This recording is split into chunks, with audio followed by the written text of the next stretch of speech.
My wife said I'd never be good enough for her family, so I left quietly. And they regret everything after seeing who I became. I'm a 30-year-old guy, and I used to think love could make people accept you, even when you didn't fit their world. I grew up in a small town where money didn't define worth. My dad worked long hours as a mechanic, hands stained with grease but heart full of pride.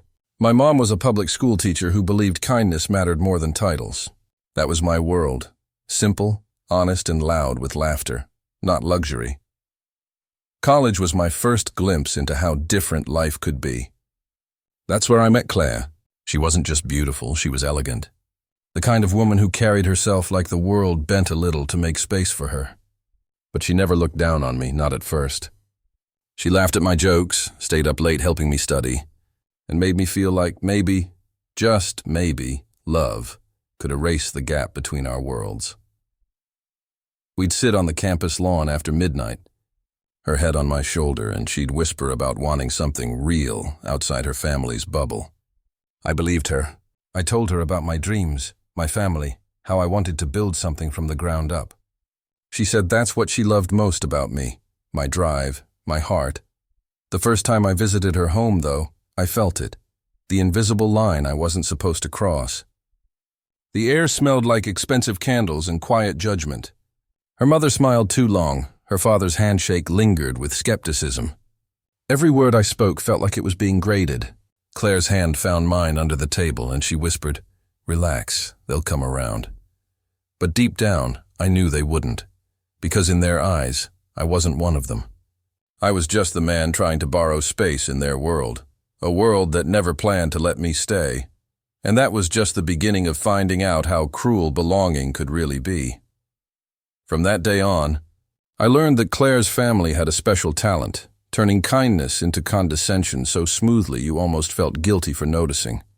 Every dinner was the same polished performance, crystal glasses, laughter that didn't reach their eyes, and questions that sounded polite until you heard what they really meant.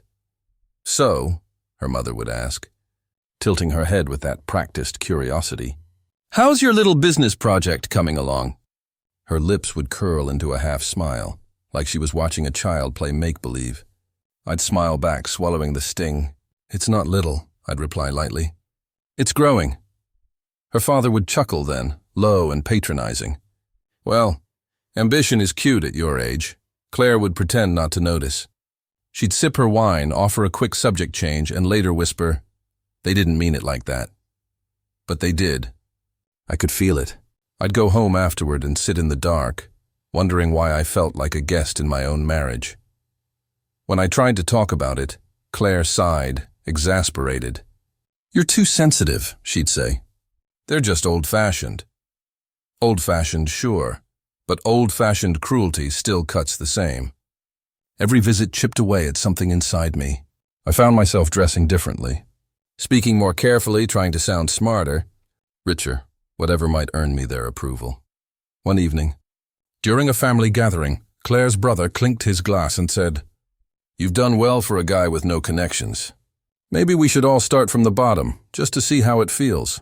Everyone laughed. Claire didn't, but she also didn't defend me. That night, I stared at myself in the mirror and barely recognized the man looking back. I'd traded my confidence for permission to exist at their table. And the worst part? They still weren't satisfied, because no matter how much I changed, I was never supposed to belong. Our wedding was supposed to be the start of forever. But even that day felt like a performance for everyone but us. Claire's parents insisted on handling everything: venue, catering, guest list, even the photographer. "It's our gift," her mother said sweetly, but I knew what it really meant: control. I stood there in a $1,000 suit I didn't pay for, surrounded by people who looked at me like I was a charity case in formal wear. During the ceremony, when the pastor said, "Do you take this man?" I caught her father's smirk from the front row. He leaned over to whisper something to her mother, and they both chuckled quietly. I told myself to ignore it. I told myself I was marrying Claire, not them. But as I slipped the ring on her finger, I couldn't shake the feeling that I'd just stepped into their world on their terms.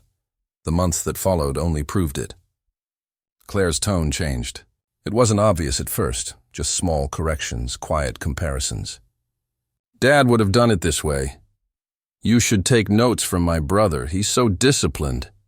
I tried to laugh it off, but every word carved a small wound that never really healed. My startup was still struggling then, and instead of supporting me, she made jokes about it at dinner parties. He's my little dreamer, she'd say, with that playful tone that wasn't playful at all. Her friends would giggle, and I'd smile through clenched teeth, pretending it didn't matter. One night, after everyone left, I told her it hurt. She sighed, rolled her eyes, and said, "Oh, stop taking everything so personally. You're just not used to this lifestyle yet." That word, yet, stuck in my head like poison. It wasn't a promise. It was a reminder. A reminder that in her eyes I was still unfinished. Someone she hoped would eventually become worthy of her last name. But deep down, I knew she didn't want me to change. She wanted me to disappear into who she wished I was. It didn't take long for our home to stop feeling like ours. After the wedding, Claire's parents gifted us a house, a modern 2-story masterpiece in their neighborhood. Everyone called it generous. I called it a leash. When we signed the paperwork, I noticed something off. The property deed was under their names, not ours. Claire brushed it off. "It's just for tax purposes," she said with that dismissive tone she used whenever I asked too many questions. At first, I tried to convince myself it didn't matter. A home was a home, right? But soon, her parents started showing up unannounced, dropping by with wine, flowers, or just checking how things were going. I'd come home from work to find her mother redecorating the living room, or her father in the backyard giving orders to landscapers. Once her mother even replaced our couch, saying it clashed with the aesthetic. When I confronted Claire, she laughed. "They're just trying to help. You know how they are." "Yeah," I said quietly. "They're everywhere," she rolled her eyes. "You're being dramatic. They care about us." But I knew the difference between care and control. Every object in that house, every piece of furniture, every photograph, they all whispered that I didn't belong there. Even the neighbors treated me like I'd wandered into the wrong neighborhood. One evening, after another surprise visit, I found myself sitting alone in the dark, staring at the family portrait her mom had hung without asking. It was a perfect picture. Claire glowing, her parents beaming, me standing slightly off to the side like an accessory. That night, I realized something. I didn't just lose my independence. I'd lost ownership, not just of the house, but of my place in the marriage.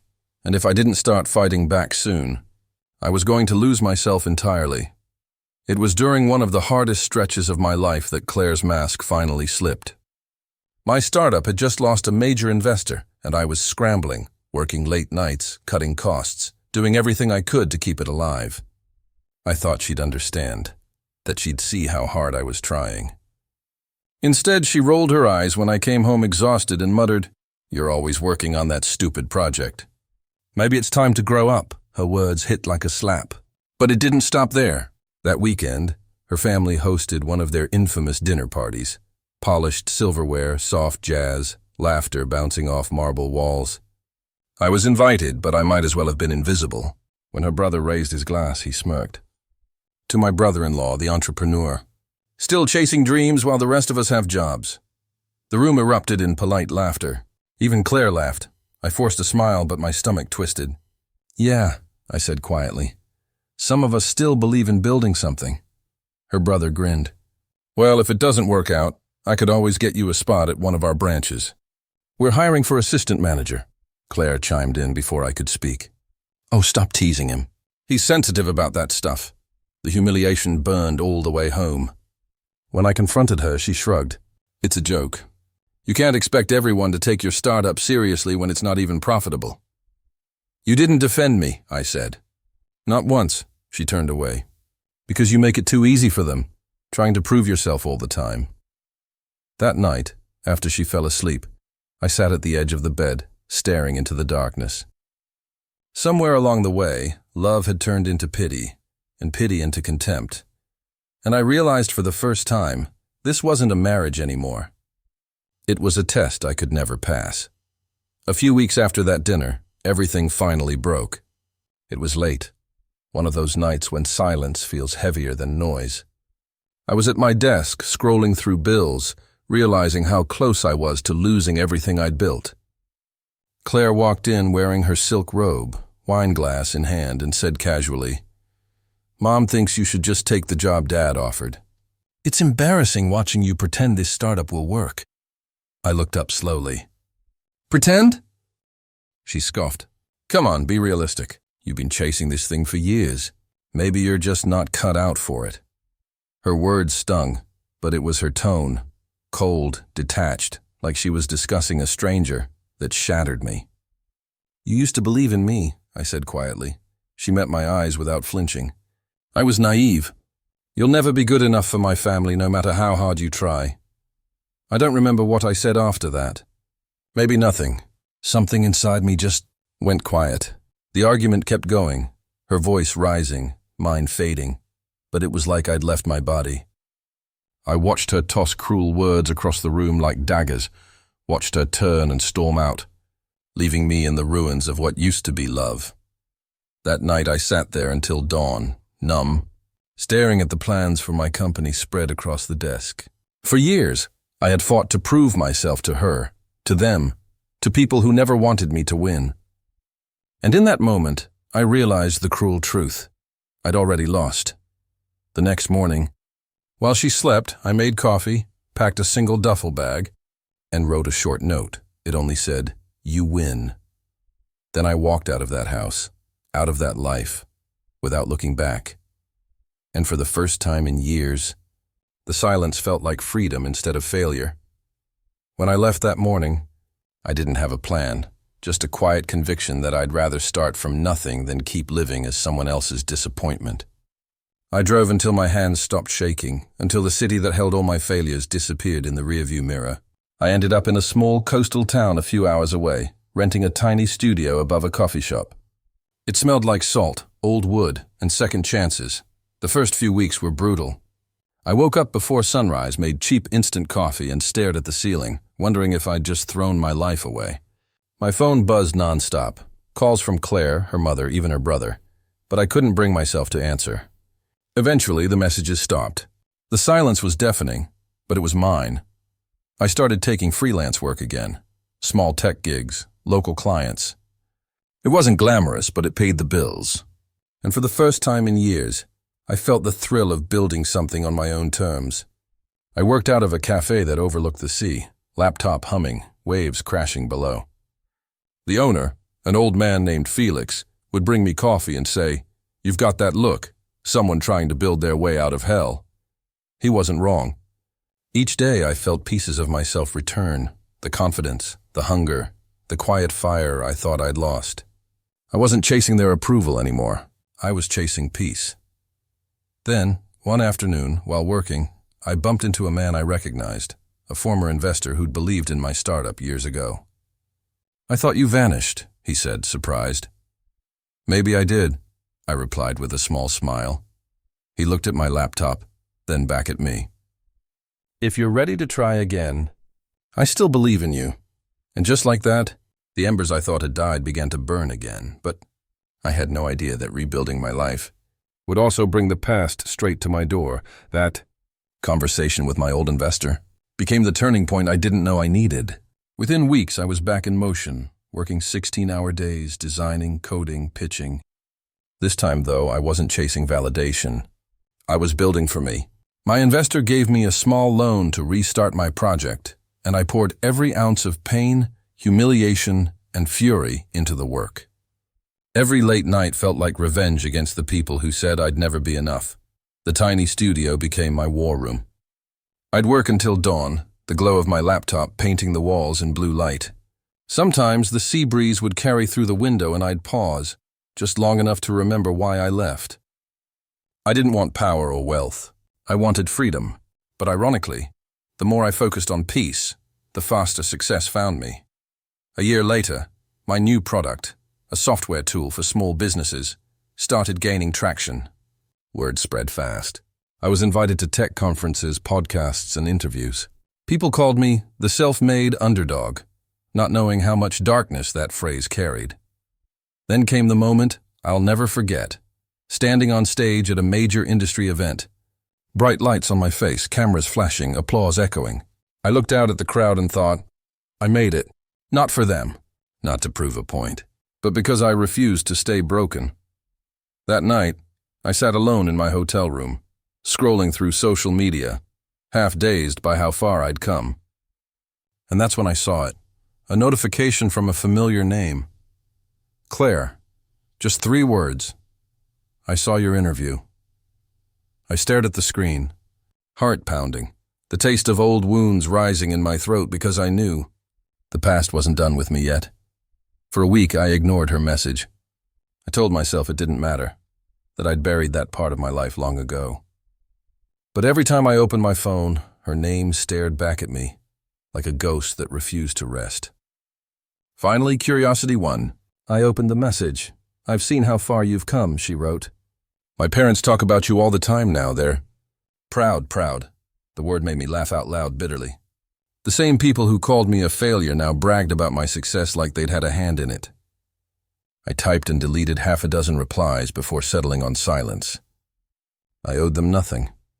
A few days later, I got an email from her mother. We were wrong about you, it read. Your story is truly inspiring. Maybe we could meet and discuss a possible collaboration. Our family business could use your expertise. The audacity almost made me admire her. The same woman who once said I'd drag her daughter down was now asking for help. I didn't respond right away, but part of me wanted to. Not for them, but for closure. For the version of me who sat through all those dinners, pretending not to hear the insults. When I finally agreed to meet, it wasn't about reconciliation. It was about control. I wanted to face them as the man they never believed I could become. The meeting was set at their estate, the same house I once felt too small to belong in. The night before, I stood in front of the mirror adjusting my suit. I barely recognized the man looking back, confident, sharp, unshakable. The next day, when I pulled into their driveway, the gates opened automatically. But this time, it wasn't to welcome me in. It was to witness their reckoning. The moment I stepped through those iron gates, it was like walking back into a memory I'd already buried. The manicured hedges, the polished marble steps, the faint scent of her mother's perfume, it all came rushing back. Only this time I wasn't the nervous outsider fumbling to fit in. I was the man they'd once underestimated. Claire met me at the door. She looked different, older, tired, the light in her eyes replaced by something hollow. You look good, she said softly. So do you, I lied. Her father waited in the living room, hand extended, smile too wide to be sincere. It's been too long, son. We've followed your journey closely. You've really made a name for yourself. I shook his hand, steady and firm. That's what happens when people stop holding you back. We sat. Her mother joined, voice syrupy sweet. We're so proud of you, truly. We always knew you had potential, you just needed guidance, I almost laughed. Right, guidance. Then came the real reason they'd called me. Their company was tanking, bad investments, outdated strategies. They wanted a partnership, something that could restore their family legacy. I let them talk. I watched the same mouths that once called me less than now spin flattery like a sales pitch. Finally, I leaned back and said quietly, Do you remember the night you told me I'd never be good enough for this family? Claire's face went pale. I didn't mean... Her father interrupted. Now, let's not dwell on the past. I cut him off. No, let's. I looked him dead in the eye. You said I wasn't fit to sit at your table. Well, turns out your table's collapsing, and my company isn't for sale. Silence. The kind that cuts deeper than any insult. I stood, buttoned my jacket, and said, Thank you for the lesson. It's the best investment I ever made. Then I walked out, leaving their empire of pride crumbling behind me. And for the first time, I didn't feel small. I felt free. Weeks passed after that meeting, and I thought that was the end of it. But karma has a way of timing things perfectly. News started spreading fast. Her father's company had officially gone under. Poor management, unpaid debts, lawsuits. The same people who once bragged about their family name were now dodging creditors. It was poetic. One night, I got another message from Claire. This one was longer, raw. I don't expect you to forgive me, she wrote, but I need you to know. You were right. About everything. We lost everything. and all I can think about is how I laughed at you when you needed me most. For a moment, I almost pitied her. Almost. But then I remembered every dinner where she let them humiliate me. Every night she made me feel like a burden. I didn't reply. I didn't need to. Silence was its own kind of power. A week later, a mutual friend sent me a photo. It was Claire, working at a small local boutique.